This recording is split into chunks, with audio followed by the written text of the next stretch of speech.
Alcázar, estuvieron en Costa Rica. Mi nombre es Alfredo Alcázar. Yo lo conocí como Joaquín Alcázar. Joaquín Alcázar.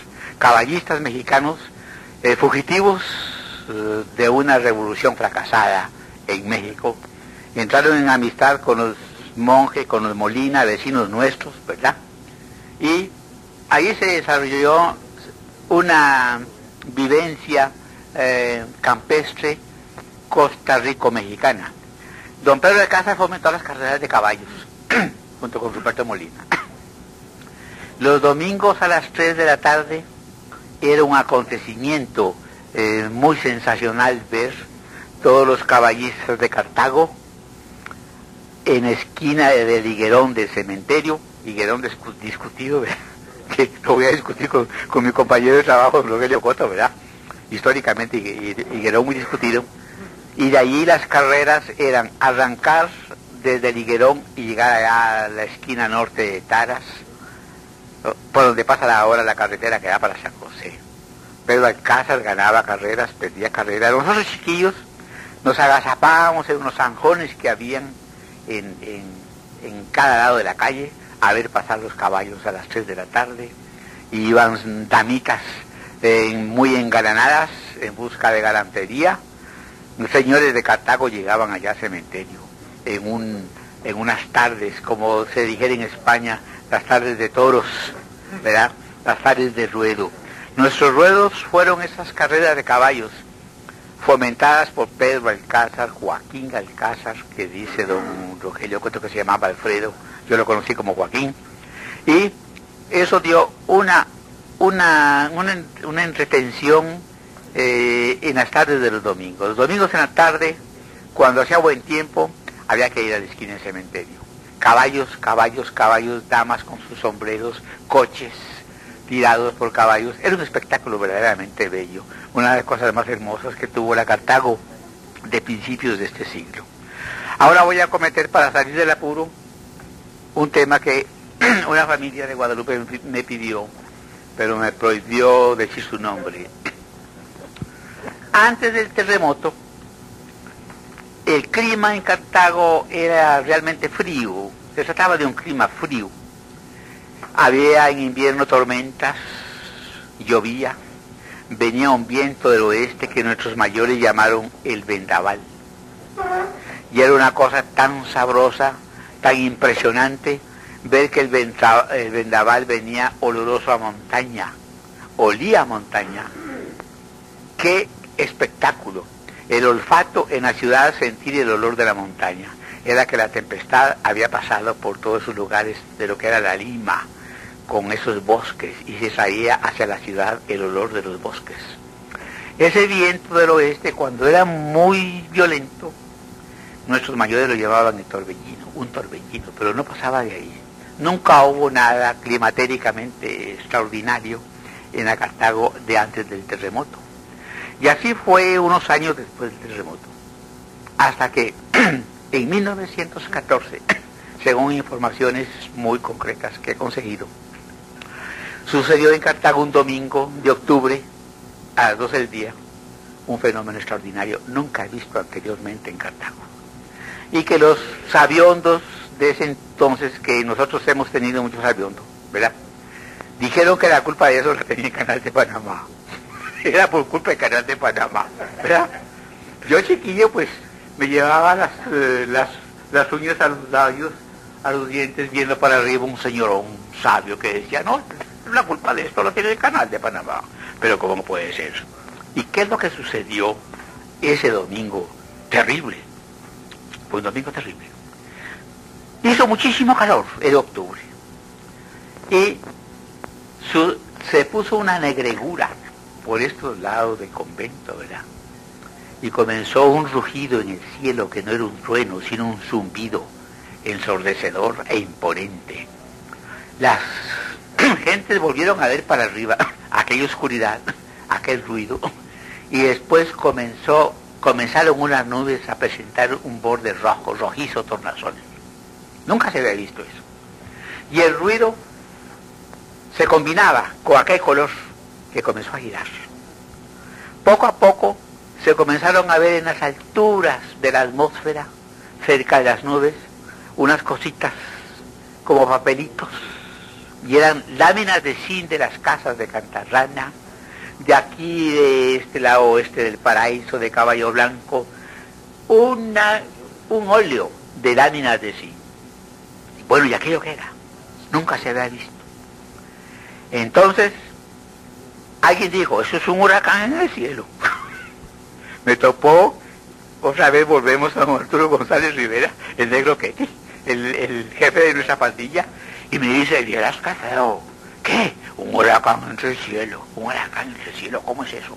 Horrible, y de veras aquello fue horrible. Fue la primera tromba formal, o sea, ciclón, como esos que suceden en el oeste de los Estados Unidos, en los desiertos de Utah, ¿verdad? Que se hace como una yuca, como una manguera, ¿verdad?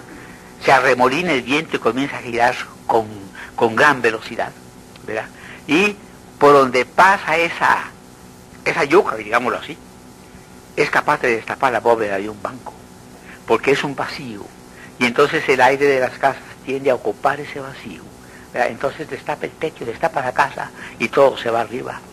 Y ese fenómeno era desconocido antes del terremoto, nunca sucedió, ni en el año 1912 ni 13, sino hasta en octubre de 1914 vino lo que se llamó la primera tromba. Fue un espectáculo impresionante, feo, tremendo. Caminó y se fue a perder por ahí, por giradas, por esos potreros, y desapareció afortunadamente. El fenómeno se repitió en varias oportunidades, pasaron unos años, y ya se presentó uno muy importante, de muy desastrosas consecuencias en el año 1923. De esa yo fui un testigo presencial. Esa tromba vino al contrario de la otra, vino de oeste a este. Allí se originó apoderado del cementerio, y se vino caminando como un monstruo destructor y terrible hacia la ciudad. Se llevó todas las chimeneas del Naborío, destapó casas, se llevó un higuerón que había frente a la casa de don Enrique Carazo, abuelo del hoy candidato a la presidencia de la República, don Rodrigo Carazo Odio. Levantó ese aguacate, que era un palo firme y robusto, como si fuera una pobre hierba, y a saber a dónde lo fue a tirar, encima de quién cayó, o a dónde cayó ese palo de aguacate, y se vino.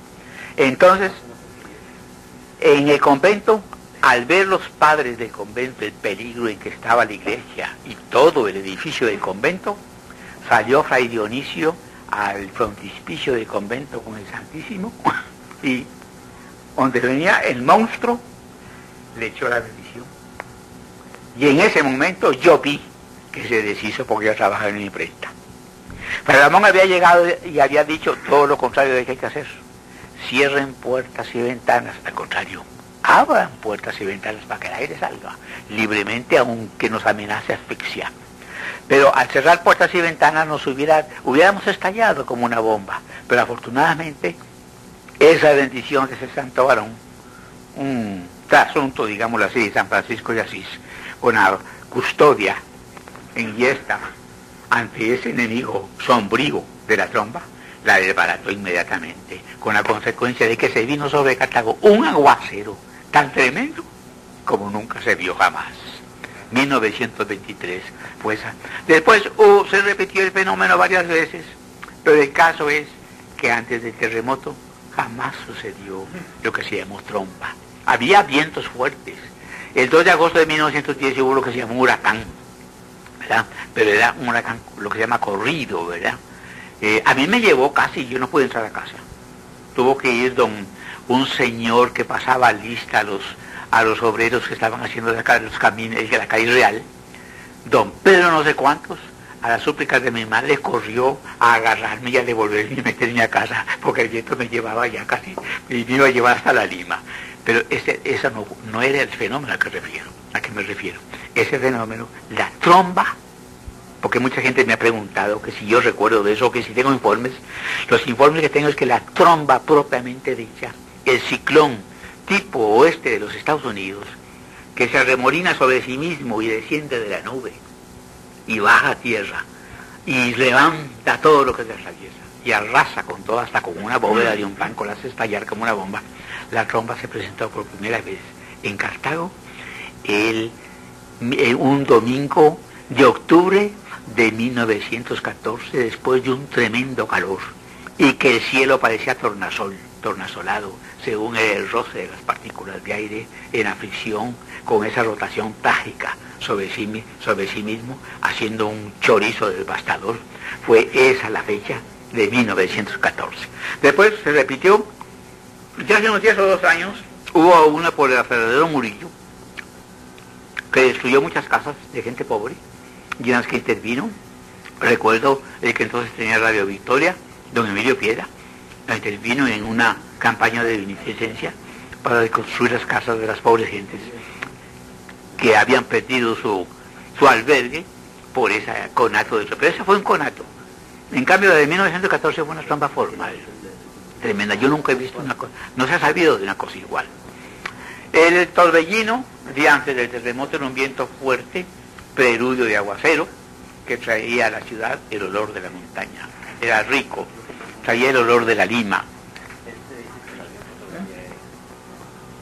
Bueno, traía el olor de la lima. La lima es legendaria.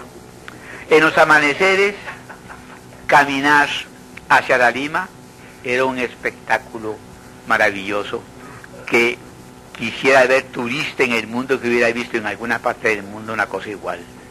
Aquel concierto de jilgueros confundido con los gritos del Congo, de los congos, cuando íbamos hacia la atalaya, una abra que se llamaba la atalaya por la Lima a las 5 de la mañana, a la luz mortecina de la luna, era un espectáculo inolvidable. Y ese concierto de jilgueros, que ya han desaparecido, jamás podría ahora equipararse a un espectáculo de nuestro tiempo semejante a esos espectáculos de aquel pasado glorioso. Juan de Dios habló de los fenómenos atmosféricos, de los huracanes de Cartago, y recordó el de 1923, y es una calamidad eso de ser uno tan viejo, porque yo me acuerdo del huracán de 1923, y la realidad es que fue un espectáculo, ¿verdad? Vi eso y jamás he visto otra cosa igual. Efectivamente, el viento, el huracán, entró por la calle del cementerio, hacia el centro de la ciudad. Y recuerdo, porque esa era mi calle, ¿verdad? Del molino al cementerio, yo troteaba a esa calle de arriba abajo todo el tiempo, ¿verdad? Y cuando era chiquillo, con mayor razón, yo caminaba descalzo por toda esa calle para arriba y para abajo, y recuerdo 2 o 3 cosas que no se me olvidarán jamás. Por ejemplo, venía hacia el centro de la ciudad la carreta de escoto con que se recogía la basura, que era carreta de bueyes. Es decir, un día de tantos vamos a hablar aquí de los sistemas de recolección de basura de Cartago. Son parte de la historia de Cartago. Y en esa época era una yunta de bueyes conducida o jalada por un boyero, que donde comenzó el viento, la carreta era un cajón cerrado con unas tapas que se levantaban con bisagras, y comenzó el viento a batir las tapas esas hasta que las arrancó y se las llevó, ¿verdad? Y la carreta se bamboleaba, ¿verdad? Y recuerdo que viendo a la distancia el boyero quiso meterse en la casa de la niña Rafaelita Quesada. La niña Rafaelita Quesada es una vieja maestra de Cartago, de una de las educadoras insignes del viejo Cartago, que fue directora de la escuela de Jesús Jiménez de Niñas por muchos años, una educadora formidable. Y entonces este tipo se agarró de la perilla de la puerta para tratar de entrar, y la puerta estaba cerrada, y el viento lo batía para arriba y para abajo, y lo levantaba del piso, y el tipo no se alargaba de la perilla. Y ya a esa hora daban vuelta por todos los aires las hojas de las planchas de zinc, que se iban arrancando por donde iba pasando el viento. Y hay otro recuerdo que tengo, que es muy interesante. Cuando el huracán iba llegando a la casa de don Carlos Arias es otro viejo Cartago, que fue el fundador de la empresa funeraria La Última Joya, y que tenía su casa donde están